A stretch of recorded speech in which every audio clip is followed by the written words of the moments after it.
Hello and welcome to another episode of Learn About Port Wine. Today we are going to learn about the port wine cellar tours of Gaia.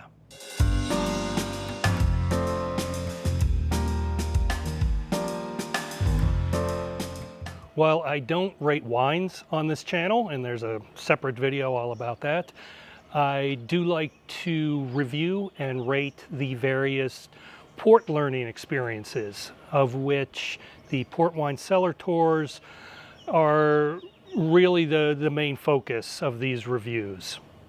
It's an incredible opportunity to learn about the history of port wine, the manufacturing of port wine, and how port wine fits into the whole world of wine. I've created a rating system that goes 1 to 5, and everyone starts at a 3. A 3 is a solid experience. You got your money's worth. You learned a little bit, probably had a good time, and it's something I would have no problem recommending to someone. Anytime I show up to a place I've never been before, they start off as a 3.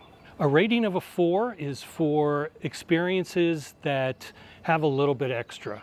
This could be something like a private tasting room for the premium tasting options. It could be a really seamless online booking system.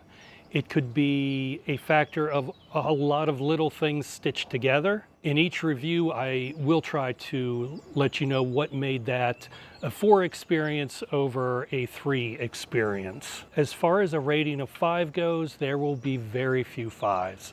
A 5 is a memorable, if not once in a lifetime wine experience, something you are going to remember and talk about for years to come, and maybe had a little breakthrough in your learning about port wine journey. For ratings of 2, that means all of the pieces were in place, but something was missing. It could be something like maybe the tour guide was a little grumpy. Maybe the length of tour was shorter than it should have been. Maybe it's the areas that they show you on the tour are not really part of a working cellar, and they're just trying to make it look like a working cellar. One big factor into going from the standard 3 to a 2 is for tours that don't offer a premium tasting room that is separate from the general tasting experience. As far as a 1 goes, I expect there to be very few, if any, 1s. A 1 is where they're blowing it in every sense of the word. The location is not good. The person leading the tour is not good. The wine tasting and maybe the wine itself is not good. I really hope to not experience a 1, but let's see. Let's see what happens. When you are ready to take your cellar tour, whether you've purchased the tickets online or you're buying them right before the tour, if there is a premium tasting option available, I always recommend to select that. Sometimes it's as little as an extra 5 or 6 euros over the standard tour, but it is almost a guarantee of a better tasting experience. You're tasting a better quality of wine, and often you will be doing it in a private premium tasting room. What's the purpose of me doing these ratings? Nothing more than when I got here, I realized there's no one else doing this. There's nothing out there saying, for this type of experience, this might be a better tour. For this type of experience, this other place might be a better tour. One thing about these rating systems, I am not trying to be critical. I love living in Porto. I love port wine, and I love everything about the port wine industry. I'm just sharing some of the things that I've experienced on these different tours, and am sharing it with you. The people that work in these cellars and that run these businesses, they're my neighbors. I mean, I live here. And I am not trying to piss anyone off. I am not trying to say what is right and what is wrong.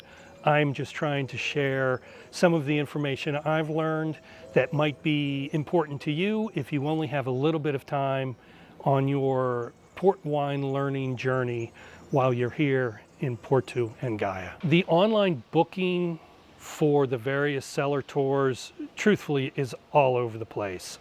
Some have a real e-commerce solution in place, others do not. When I booked an original tour with Burmester, I just walked in to find out available times. They said I could email in with my request, and then they would email back if it had been accepted, and then I would have to email again to actually book the tour. It turned out not being that complicated. I was able to just send one email, and then they were able to acknowledge it and book me for that time, and I purchased the ticket when I showed up. Many of the online booking solutions are not great. I will just say that right off the bat. With all of the e-commerce options out there in this day and age, I think there's some progress to be made in that area. We hope you liked today's video on the port wine cellar tours of Gaia. Make sure you like the video, subscribe to the channel, hit the notification button, and join us here next time for another new video on learning about port wine.